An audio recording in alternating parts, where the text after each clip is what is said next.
Welcome everybody. Day 3 here of the White Glove NAIFA series. Today we're going to be talking about high converting webinars. Yeah, maybe you've tried them in the past, maybe you've stayed away from them, maybe you're seeing some success.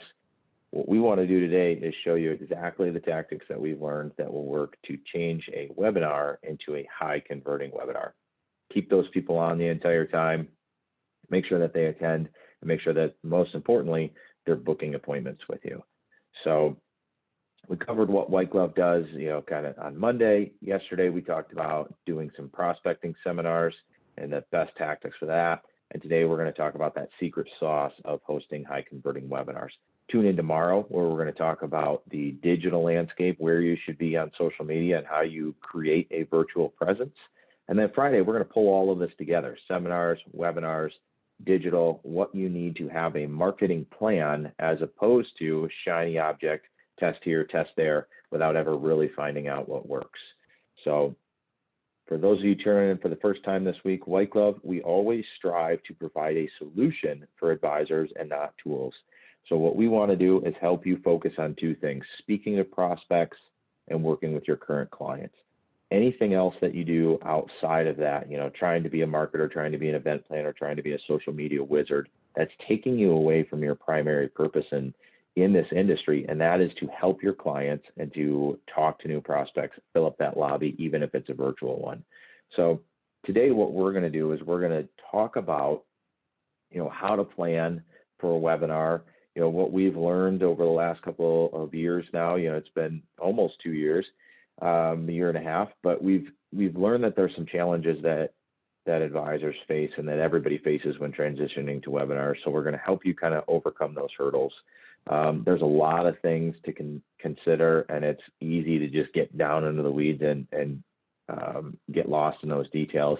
So what we're going to do today is we're going to kind of break this down into 3 most essential parts to gain engagement and to encourage action when you're hosting a webinar. So what we're going to learn today is technology for the optimal conversion during a webinar. We're going to talk about your dynamic openings, the top converting seminar and webinar closes as well, but really just to see, there's some slight differences between your seminar openings, your webinar openings. We're going to kind of discuss that today. And then we're going to talk about the strategies to maintain engagement throughout the presentation. It's a little bit harder in a webinar environment to understand if you are maintaining that engagement. You can't see people lean in, you can't see people, playing Candy Crush on the other screen. We're going to show you the best practices to maintain engagement. So, and if you stick around at the end, you're going to learn the White Glove solution to all of this. You're going to learn a way to get unlimited prospects in a truly hands-free manner. And, as always, we might even toss in a little special offer if you make it all the way to the end. So what we've learned, and this is just kind of set the stage of where this is coming from. This isn't just an opinion. We've done over 4,000 webinars to date. And when White Glove runs a webinar, we have a human being on every single one that runs the webinar tech, that runs the platform for the advisor. And from that, we watch all of them. We've seen all of them. We were able to deduce the highest converting ones, the lowest converting ones. And what that enables us to do is to really come forward and say, hey, this is what works when it comes to webinars. This isn't a guess, this is just data. And some of the things that really burned a lot of advisors in the beginning of this is, March of 2020, there was this big vacuum in the space where lots and lots of advisors, did seminars, that was a primary lead source for them. And when that went away, the little gleam in a lot of people's eyes lit up and said, you know what, I don't really know much about the advisor world. I kind of know a little bit about Facebook marketing. Maybe I should start a company and sell to financial advisors. And what happened was this huge flood of new, fresh companies into the market that really didn't have the experience, and they provided a lot of very poor experiences for advisors doing webinars. And a couple of things just to keep in mind, be very wary of any company that is promising high registrations, and that ultimately registrations don't matter. But there's a lot of tactics when you're using marketing, especially digital marketing, that you can gain registrations very quickly with very low engagement from the actual registrant, that they can click one button and sign up where they have no intention of showing up or even remembering that they did that. So be very wary of people that promise high registrations. We know we do this every single day. There are ways that we can tweak an ad, run things strictly on Facebook with no exterior landing pages, that registration numbers shoot through the roof, but attendance numbers plummet. So if you've ever done a webinar where your registration numbers were off the charts and no one showed up, that's why. Another thing that we learned is you have to shorten your presentation. It has to be 45 minutes. It's probably max. Leave a little time for question and answer. Don't end on the question and answer, but leave a little time baked in for that. And one thing that is very interesting is that engagement 100% is key, but that is not actually correlated to live presentations. It can absolutely be manufactured, if you will, through rebroadcasting or playing the video of the webinar, as long as you have someone running those engagement tools.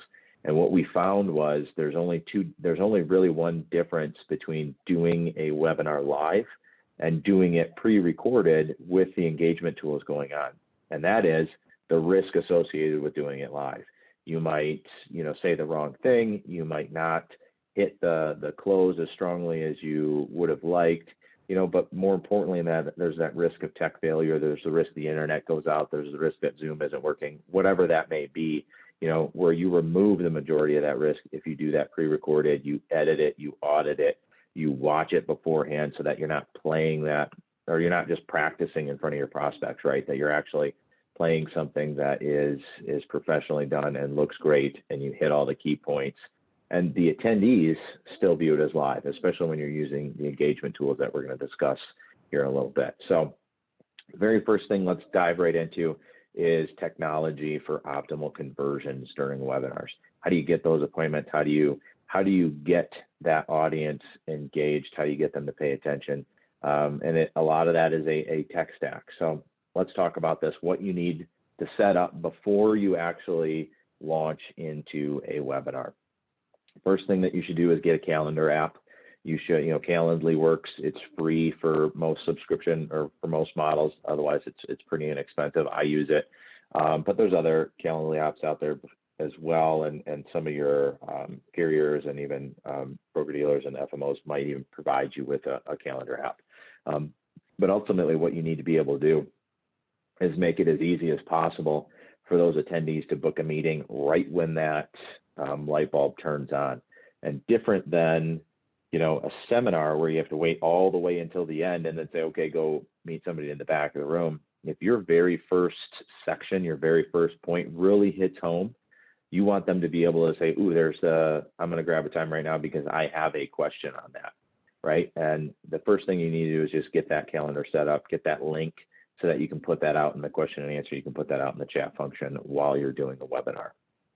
Another technology that you want to utilize is polls. So start those questions before the webinar. Think about what you want to ask, what kind of information you want to gain.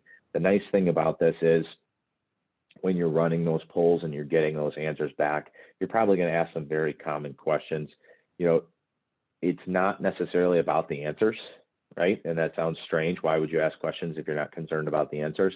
But what you're doing is you're encouraging that person to start engaging.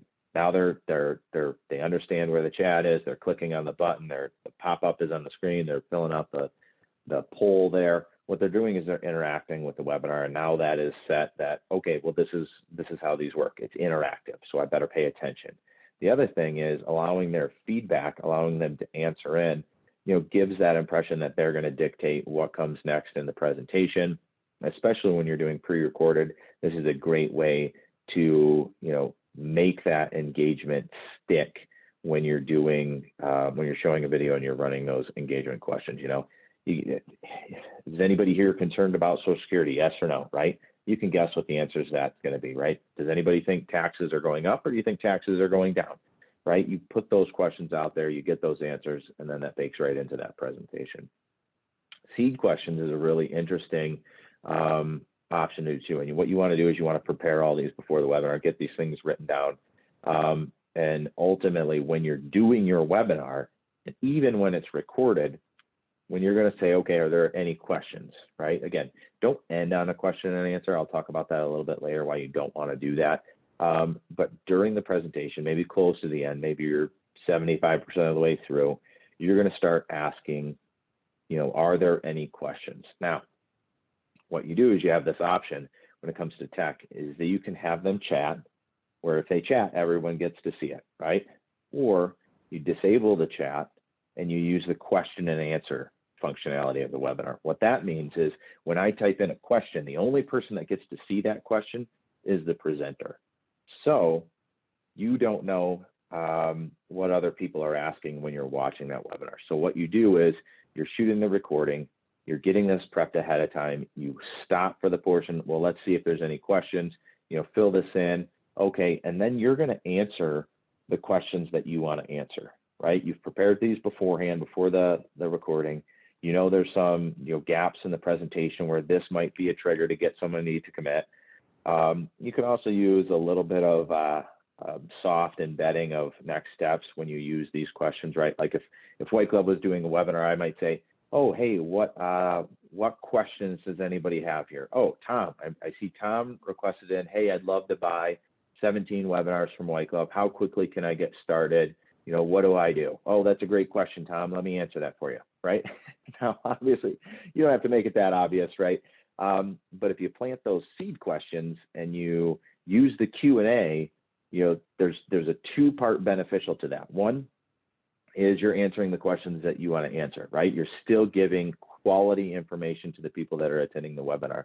And two, you have the opportunity to say, okay, now I know there was a lot of other great questions that I didn't get to today. I'm going to put my calendar right in that chat there for you to click on.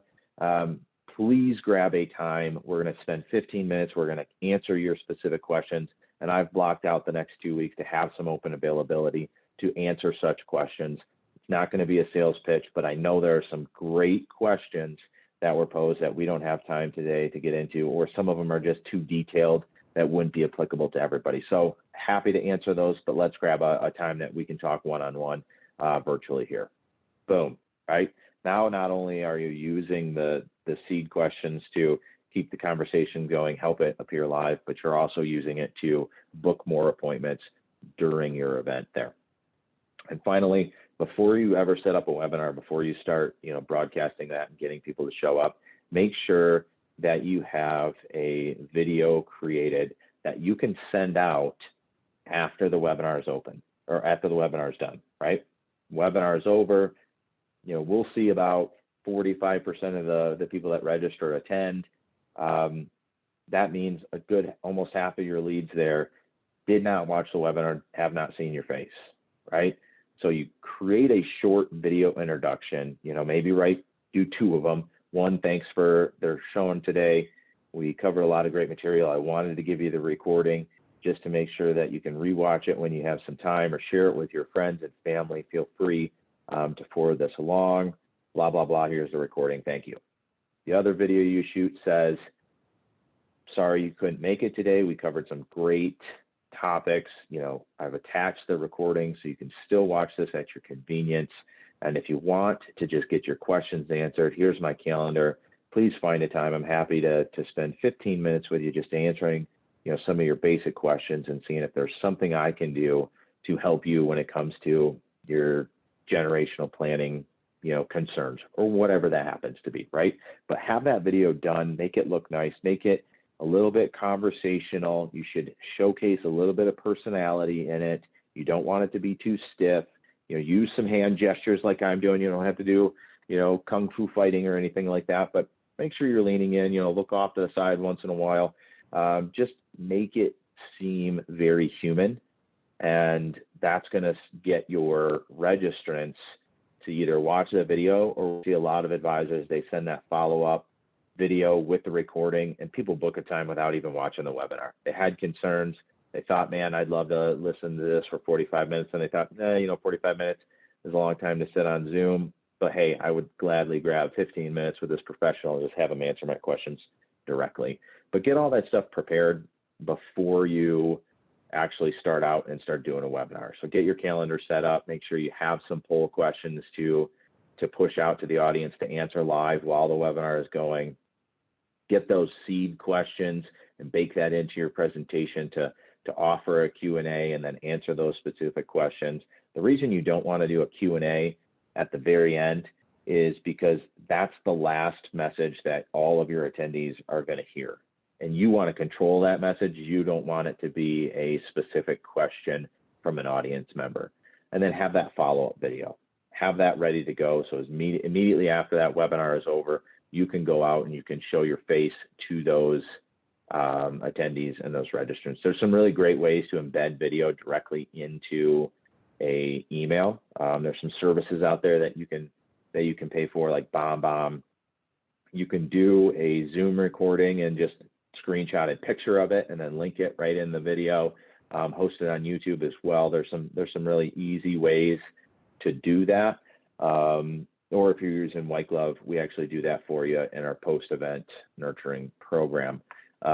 But take a look into it, and it's very, very worthwhile to embed a video into your follow-up. So dynamic openings and top converting closes for webinars, how they differ for seminars, and what is actually working today. So first, very similar to a seminar, right? That you want to do an introduction, if you can, have somebody introduce you, get through the housekeeping stuff, show them where the chat is, show them where the Q&A is, hey, chat is where I'm going to push information out to you. That's where my calendar is going to be. Q&A is how you ask me questions. There's going to be time for that here at the end or towards the end. Show them that little bit of housekeeping stuff. If you can, have somebody beside yourself do it, and then bring you on as the professional. At that point, I skip the boring pleasantries, right? Yeah, as soon as you start showing slides of your office and your staff standing in front of your building with all you shoulder to shoulder smiling, you're just like every other advisor that they've ever heard speak. So if you can tell a personal story, showcase your human side, right, and tie that into your credibility, that's what's going to get them to lean in. Even though you can't see them on a webinar, that's what's going to get them to pay attention and say, ooh, you know what, this is a little different than I was expecting. Let's pay attention what this person has to say. And if you can show your human side and your credibility at the same time, and how you do that is you bake in your why story, right? And there's a lot of resources out there to help you find your why story if you don't need it yet, or if you don't have it yet, but you absolutely need it. Why did you get into this business? Was it to do X, Y, Z? Is there a personal moment in your life that said, hey, you know what, I want to help people retire financially because this is what I grew up in and it wasn't great, or this is a situation that happened and someone came in and saved the day and I wanted to be that person, right? If you can do that showcases credibility, but in a very human way, that's going to help your audience lean in and start that endearing process where those guards come down a little bit and they say, hey, you know what, this is the person that I'd like to do business with. So, okay.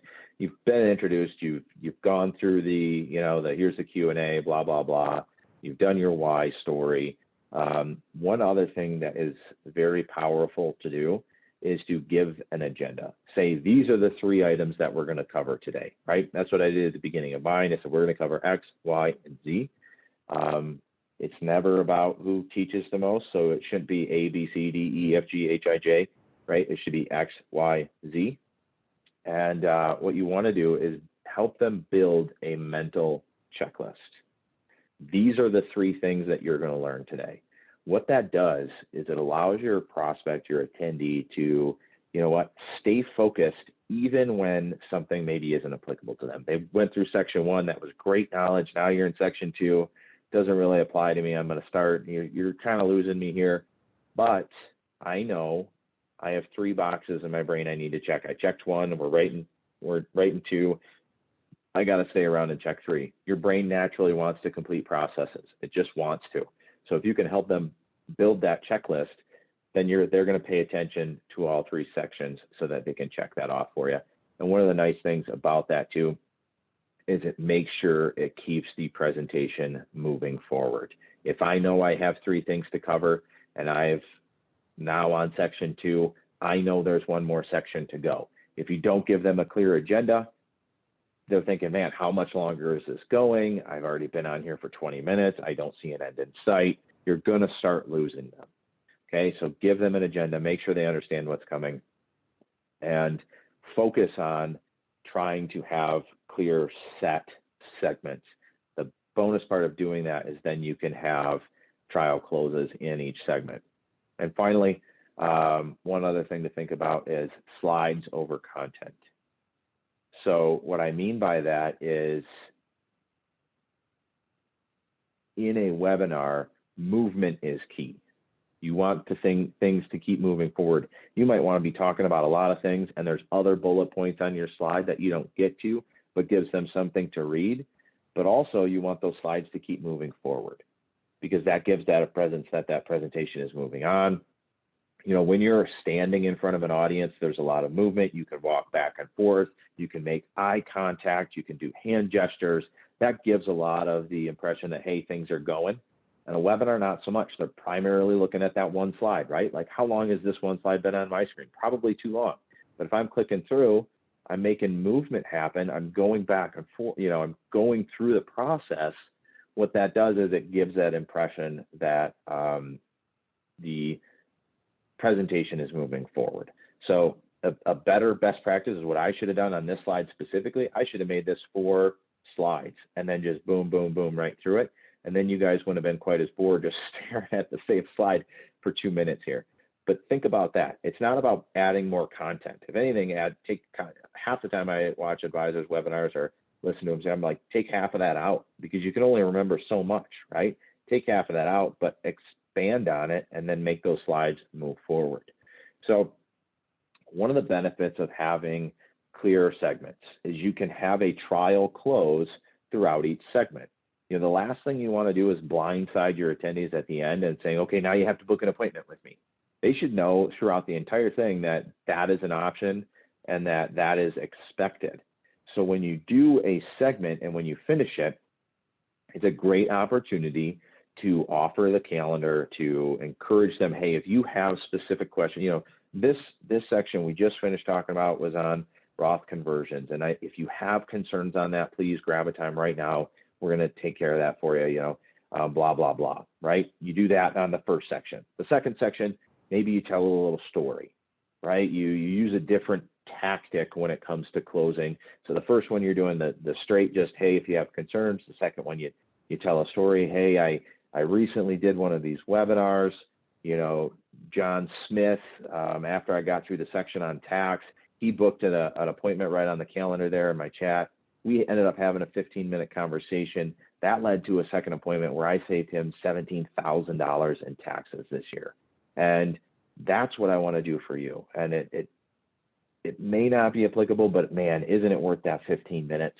Now, here's what I did. I appealed to the emotional side, right? Talking about, oh man, I could save a bunch of money. My brain's thinking, oh, that's great. I told a story, but what I also did was I put in the tactical next steps, right? So what you want to do for those trial closes of each segment is appear to the different mentalities that are on that webinar. You got your analytical thinkers, you got your, you know, most people make decisions based on emotion, you know, and then you have those people that absolutely need those tactical steps to move forward. So try that at each different segment with something a little bit different. One of the very consistently well-performing ideas behind booking appointments is the part 1 of a 2-part series, right? You say that right at the beginning. You talk about it throughout as, you know what, this is part 1, very general knowledge. We're going to get to some of the questions very high level, but quite honestly, it's part 1 out of a 2-part series. If you want to know about your specific situation, we need a 15-minute, you know, consultation that I can look at your current situation, and then I can make a better recommendation for you on that. No sales, there's no commitment after that, but this is part 1 of a 2-part series. So you're going to spend 45 minutes here listening to me on the webinar today. You're going to spend 15 minutes, you know, for me to help you with your personal situation. And in that hour, we want that to be the most impactful hour you spend with a professional this year.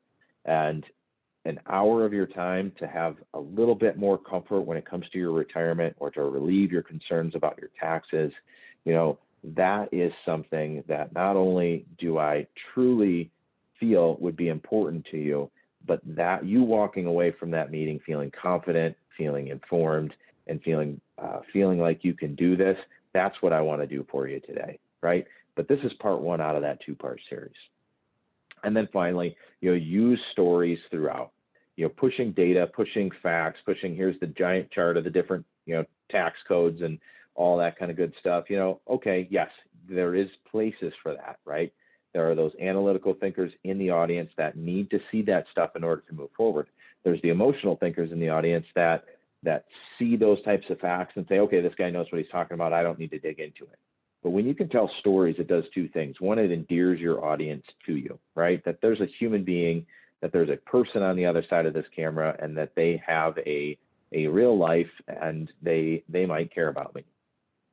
Any type of sales organization, any type of planning, any type of relationship with a client always starts with them knowing you, liking you, and trusting you. The fastest way to get there is to tell a story. And the interesting thing is that the more personal it is, the more universal it actually becomes. So stories help both sides of the brain connect. And again, use those tactical embedding, those tactical steps embedded into that story, so that not only are you showcasing what results might be, you're showcasing that you're a human being, but you're actually telling them the tactical next steps. At the end of this webinar today, White Glove is going to host 2 more this week that you can attend. You're going to get a link with a special offer, blah, blah, blah. You're telling them those tactical steps, but you're not just saying it into a point where they've tuned you out because he's asked me to do something. You're baking it into a story where they say at the end of it, man, I want to be like John Smith. What did he do? Oh, yeah, he booked the meeting. He had the follow-up appointment. He saved $17,000 in taxes. I want that, right? You're telling them that, but you're telling it through a story. So we've talked about the technology. We've talked about openings and closings. So let's talk about the strategies to maintain engagement throughout a presentation. And one of the things that is always off-putting from any sort of presenters, that speaks in public frequently or has done it in the past, one thing that's very off-putting is starting to do things virtually. And I will admit, in 2019, I traveled all around the country. I did a lot of speaking engagements. When I started doing webinars, I hated it. I was like, I don't understand. There's no feedback.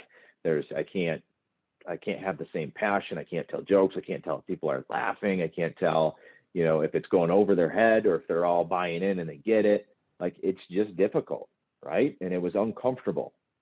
And I've probably done maybe 100 of these webinars so far now, and I just feel very comfortable. I don't know that I'm any better at it, but I feel a lot more comfortable. I feel a lot more engaging. I feel like, my comfort level has risen, and all of it is based on kind of learning those tactics of how to maintain a connection, how to get that engagement. And for me, it feels like, okay, you know what? This is what works. This is what will keep them engaged. Now I feel comfortable presenting to a laptop as opposed to an audience. So one thing, do not underestimate the comfort that your attendees can feel. This is a double-edged sword for sure, right? At a seminar, helping your attendees become comfortable and let their guard down is one of the biggest hurdles to come over. And when we talk to advisors about seminars, we stress like the venue selection is important. The seating arrangements are very important. The topic itself is very important. And all that is to increase comfort to get the attendee to say, okay, I'm going to let my guard down. Webinars, on the other hand, your attendees have never been more comfortable. Because first off, you can't call them out for not paying attention. They could get up and walk out of the room and go grab a glass of water, or hop on their phone and start texting or watching Facebook or whatever they want to do, and they're comfortable, right? No one is coming to get them, right? The big bad mean salesperson can't get them because they're sitting at home and they can press that little X button anytime that they want, right? And to an advisor, to a presenter, that's very scary. That hey, these people might not be paying attention. These people might not care, right? But what the other side of that is the comfort level has never been higher. They still are interested. They reached out, they signed up, they logged on for 45 minutes to listen to you speak. So they're still interested, right? but you have to use that comfort level to your advantage. And if you can maintain the engagement, if you can up your presentation skills a little bit, which we all need to do. I always say, the first time I did seminars, I wasn't great at it. And it takes practice, it takes time, it takes evolution. Same thing with webinars. First webinar you did, you probably weren't good at it. I wasn't good at it. But you can evolve and you can get better at those things. So never underestimate the power of comfort when it comes to your attendees on a webinar. It can absolutely be your best friend. Polls, we talked about this a little earlier, but what it does is it makes the attendee take action, right? It makes them say, okay, I'm engaging, I'm taking action, I'm clicking things, and what that does outside of just, okay, grabbing their attention, making them pay attention to the webinar, what it does is it gets them in that mindset of taking action. Okay, I'm going to take action, I'm going to click here. Okay, I'm going to take action, I'm going to click here. There's absolutely a point where you've done it too much and now you've lost them. Every third slide, there's a poll and a poll and a poll and a poll, and they got to answer questions. Now it's work and it's no longer engaging, right? But if you can throw a few of those in there and have them kind of build that mindset, now I've got my agenda, I've interacted with the polls, I'm paying attention, I'm clicking the buttons, I'm taking action to submit my questions. And, oh, by the way, I just heard that great story about John Smith saving in taxes. I'm thinking, I know the tactical next steps. I'm used to taking action. And, oh, by the way, there's the calendar that I can book on. That's what you want to get them to be at, right? You're baking all of these things together. And finally, I said this a little bit earlier, but let them ask questions. Let them, when they're answering polls, when they're asking questions, that allows that participation, which is so important when it comes to webinars. And it's almost more important to let them ask than it is for you to answer. That sounds strange, right? But if you let them ask things, and again, use the Q&A, don't use the chat. That way you're not blasting each other. You don't get crosstalk between your attendees, all that kind of good stuff. You just don't want to risk that for who knows what someone's going to say, right? But if you use the Q&A, they put it in there, makes them say, oh man, look at, there's a dozen great questions in here. Let's grab a few of them. But explain again how. I know you had your introduction, explained how to use the Q&A, but just say, okay, right down in the middle of your screen, you scroll your little mouse over, it's going to pop up the Q&A, it's going to be there. Please type in a question. Maybe you throw something out there like, just to test it out, tell us what city you're calling in from, or tell us what you're watching on Netflix or whatever, right? Get that engagement, something a little bit fun, but have them ask questions. And what that does is it gets their mind to a point where they're picturing themselves in the situations you're explaining. And that's where you really see conversions at a seminar. It's not, okay, here's all of this data, this facts, these points that may or may not correlate to me. It's when they start picturing themselves in that situation. And you have to do that to ask a question. You have to relate it to your personal situation to ask a question. I'm not going to ask a question about something that doesn't apply to me, right? So when you can get them to engage and get them to ask questions, more importantly than what you answer, more importantly than answering all of the questions, is getting their mindset to switch over and say, he's been talking about estate planning, he's been talking about generational wealth, what questions do I have? How does this relate to my situation? Let me think about that. Let me picture myself in that situation, and now let me find out an answer to this. And they're talking about their concerns right off the bat. They have a concern that they're addressing. So that is super powerful. If you use the Q&A, you can download that afterwards and save it and reach back out to Joe Smith later and say, hey, I know you asked this specific question. We didn't get to it. Let me explain that to you. Let's set up that 15-minute call. Okay. One other thing to think about when it comes to this is they're meeting you virtually. That means something. Okay. They are logging onto a webinar. They're meeting you virtually. They are willing to engage with you in this particular medium. That is how they are comfortable being addressed. Now that may evolve into an in-person meeting, that may evolve into a come down to my office or I'll come to your house. It may not. They may prefer to say, hey, I like this. This is how I like to do business. I know plenty of advisors that even before COVID were operating 100% virtually, and a lot more got comfortable with it during COVID. But Okay, so they're online, they met you virtually. There's a good chance they signed up for your webinar through an email or through a digital medium of some sort. Now they've logged on, they're paying attention to you, right? So here are some great ways to engage that audience by showcasing yourself and kind of getting them to take one step further outside of just that webinar. First thing, if you have a robust and credible social media, then absolutely have them follow you, have them stalk you on LinkedIn, have them visit your business page on Facebook. It's a very soft way to say, come look how credible I am. Okay, your LinkedIn profile should be set up as a small advertisement, a great resume, and showcasing your credibility.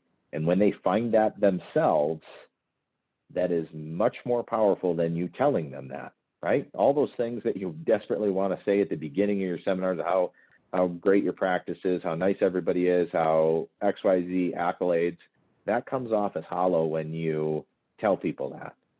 When they find that stuff out, it's a whole different world, right? So if you have a social media that's robust, if you are proud of your LinkedIn or your Facebook, and I say those two things specifically, I'm not saying go send them to your website, right? What I'm saying is send them to your social media. Why? Because then when they're scrolling through social media in the future and they've engaged with you, they're still going to see your posts, right? If they go to your website, they leave, unless you've got pixels set up there where you're going to hit them with ads later. That's a one and done thing. Additional resources. If you run a podcast, you write blogs, you have that white paper. If you have a software that you can run and give them a personal tax map or look at their Social Security, those are all things that you should showcase during this event. Put in the podcast into the chat. Say, hey, you know what? If you want more information on this, I just recorded a great episode on estate planning, and we really get into these details. Take a look at that today. Have a listen when you're free, right? Or I recently published a white paper on this. We'd love to have you read that or check out our blog, blah, blah, blah. Software is a great solution when it comes to additional resources because many of those programs are set up to have, to pull additional data from those registrants, right? If they want a personal tax map, if they want a Social Security analysis, if they want to, X, Y, and Z, usually they have to add in a little bit of additional information, and then they're going to get that report, which then you can follow up with and go over with them personally, right? Those are all great things, and especially if they can click a link and see it, read it, enter it, right? Put that in the chat, get that out there in front of them throughout the webinar. And then finally, you have to be yourself, you have to be professional, you have to be likable, and you have to be on screen. It's not an option. It's not, I'd prefer not to be on screen. Get yourself some good lighting, get yourself some good audio. Record it ahead of time, rewatch it, and see how you did. If you're constantly wavering back and forth, doing something really odd, you have a little tick, you're drinking coffee throughout the whole thing, whatever it is, watch that, fix it, and re-record it. But prospects are never going to book an appointment with a PowerPoint. They have to see your face. They have to understand that you're a human being. So it's not an option. You have to be on screen. You don't even have to use slides. A lot of people do like the whiteboard. I wouldn't do a full 45 minutes of whiteboard. I have some slides in there, but you have to be on screen. So I hope that those tactics help you create a more powerful webinar. What we've seen here at White Glove over our 4,000 plus webinars is this transformation with certain advisors where they say, hey, you know what? The first couple I did weren't that great, but I'm going to figure it out. I'm going to get that secret sauce dialed in, and I'm going to have a high converting webinar. And when you're working with White Glove, the solution that we provide for you is a full done for you service. This isn't something that's going to take a lot of your time. It's not going to take a lot of your energy after we've got this locked and loaded. And the benefits of working with White Glove is we use our Success Zone technology, and wherever you're comfortable meeting with prospects, especially those that are comfortable meeting virtually, you can have unlimited prospects if you get the webinar game dialed in. So what White Glove does, we have live tech support on every single event. We rebroadcast those recordings and we run the engagement tools, the polls, the pop-ups, calendar invites. We'll push your white paper, we'll push your calendar, we'll push that podcast. And then we generate those appointments for you through that webinar. Well, you get your time back. You get to go back to being an advisor. You record maybe one every couple of months to keep it fresh. And we will play it in the most desirable areas to generate new prospects for you. And then you just work the appointments afterwards. I have one advisor that he was that seminar guy that wanted more and more and more all of the time. And when COVID first struck and everything shut down, he did, 4 or 5 webinars right off the bat. Said, nope, I was planning on doing it anyway. Let's just move it virtual. And he got 0 appointments, 0 business. It did not work. And he could have very easily said, well, that was a big waste of money. I'm going to step away. I'm going to go, bury my head in the sand for the next year and wait for things to open back up so I can get back to seminars. But he took the opposite path. He said, I'm going to figure this out. I know there's a way to do it, and I'm going to have high converting webinars. He has now since done more than 130 webinars with us. He uses that Success Zone technology. And he told me the other day that he doesn't even know when his webinars are playing, other than a bunch of appointments show up on his calendar. That's how hands-free it is for him to generate prospects throughout his desired areas in the country without him having to do anything or any prep work. So really a nice side note too is we went to that specific advisor. We said, hey man, you've got this dialed in, you've got the secret sauce. Can we have it? And we actually contracted him to teach a master class on webinars. He shows all of his secret sauce. He shows exactly what he does. And that is available for anybody doing webinars with White Glove. I strongly recommend if you're going to do a webinar with us, you watch that, you learn that master class, and then you start your recordings, and we'll go through that auditing process. So with anything White Glove, we take all the risk. We spend all of our marketing dollars up front. You don't pay anything. There's no platform fees. There's no marketing costs. You pay us based on the amount of households that actually log on to an event. If they register and they don't show up, those leads are free to you. And our whole business is based on reorders. We stand shoulder to shoulder with our advisors, and we want you to see success. And we take that so far as to guarantee that, you know what, there's no upfront marketing costs. We're going to get you the registration. We're going to get you the attendees, and you only pay for those who attend. We actually guarantee a certain number of appointments based on your order size. But best of all, we actually guarantee you success. We're going to guarantee that you're going to pick up a client where you're using our service and you're following our processes. We know it works. Why do we know it works? Because we've done 4,000 of these things. Many of those we did with the founders who are financial advisors, and they saw success by doing X, Y, and Z. The other ones, obviously we did this with thousands of advisors seeing success, coming back in reorders.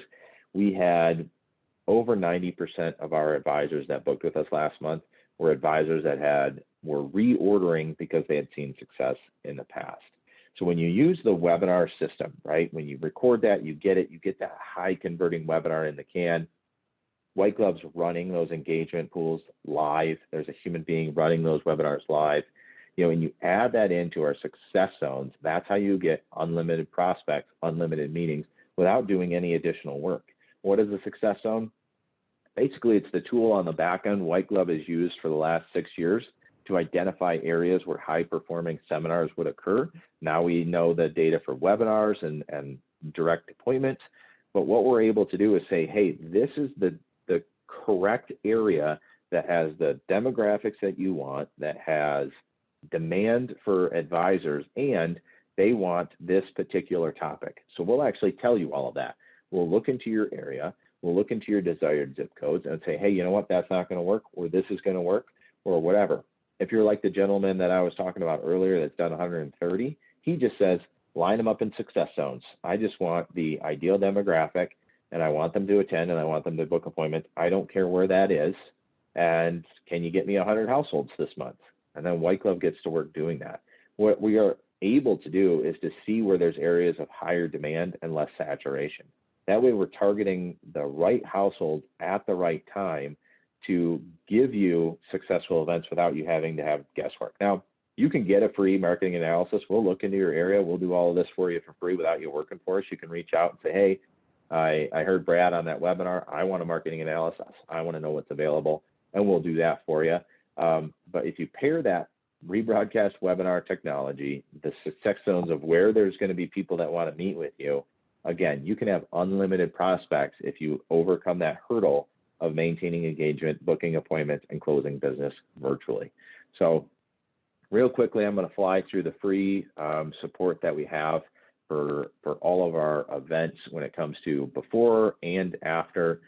Before the event, we're going to use that success zone. Every event is run on your budget. You tell us how many households you want to attend. We run these seminars and webinars with a educational branding that is nationally recognized, rated 5 stars on Facebook, and rated by the Better Business Bureau.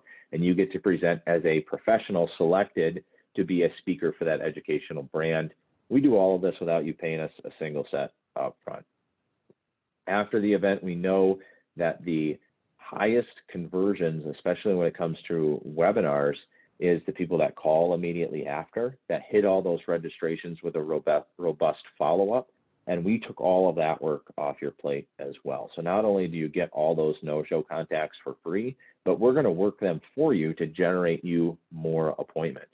So what does that look like? It's a first round of phone calls that we do with our professional call center that calls everybody and offers an appointment on your calendar.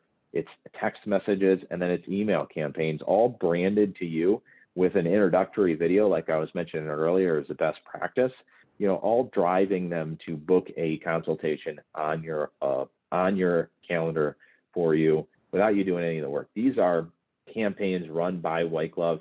You don't need to go out and purchase another service or push these through your CRM. We've created our own, and you don't need to go pay for another third party to do this for you. What we want to do is turn those registrations into high intent hand raisers. And why do we do it for 50 days? Well, 50 days is the proven cadence that works. After 50 days, the engagement drops off, and those need to go into more of a nurturing, right? Have them a weekly newsletter. Maybe you put them into your social media so you can hit them there. But if you want action-oriented campaigns post-event, this is the system for you. We're doing the phone calls, text, email. It's all branded to you, but it's all for free. Let us turn those registrations into appointments for you. This is available on every single webinar, but also our seminars and our food events. If you're looking to get started with White Glove, it's very simple. You're going to pick a topic, a budget, and a time frame. You're going to record that presentation for review. You're going to up your game. We're going to watch it. We're going to go through it, and we're going to come back with you. And you know what? The average rating is a B-, so don't worry about that.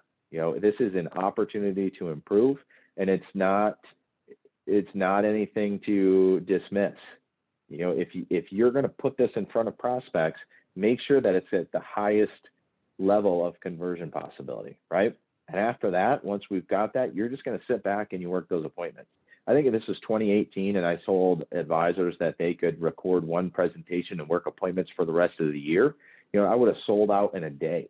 2020 did a lot of things, but it made us very gun shy to do webinars work. Is this an effective platform? And we're proving that it actually does. So you record that presentation and then you just sit back and work those appointments. This is what the standard cost is for a webinar. You can see it's a little bit cheaper than doing a library event or an in-person seminar. If you're typically working with us, we need 3 to 4 weeks to prepare for your event. 2 of those weeks are going to be marketing, and then we want to make sure that we're getting through that recording, that auditing process with you. Most of our orders are 2 events in a 7-day period where they're ordering 20 households per event. Now, 17 people or 17 households log on, you're only paying for those 17 households. The rest are absolutely for free for you. Now, thank you very much for hanging out all the way to the end. I wanted to give a special offer to you. Please reach out at info@whiteglove.com. Come see us at whiteglove.com. Mention this webinar here that you attended today. Take 30% off your first webinar order of 60 households. Or use that green zone technology, use that success zone, right? And you can actually take up to 50% off, and we'll determine where that is in your area and your desired target market based on the topics available. So I appreciate your attendance today. Thank you very much for tuning in. Make sure you check us out tomorrow. We're going to be talking about social media, what you should do, what you shouldn't do. But the last thing you need to do is avoid it. If you're not on social media, you're missing out a huge audience, and we're going to talk about that all day tomorrow. Friday, we're going to wrap this all together. How do you bake seminars, webinars, social media? How do you bake that into a marketing plan and stay out of that shiny object mentality that grabs us, people with entrepreneurial spirits, so hard sometimes? We want to help you with that. So thank you very much. I'm Brad Swinehart. If you have any questions about anything I covered today, feel free to connect with me on LinkedIn. Shoot me a message. I'm more than happy to help. And please reach out to White Glove, whiteglove.com, and we look forward to working with you. Thanks.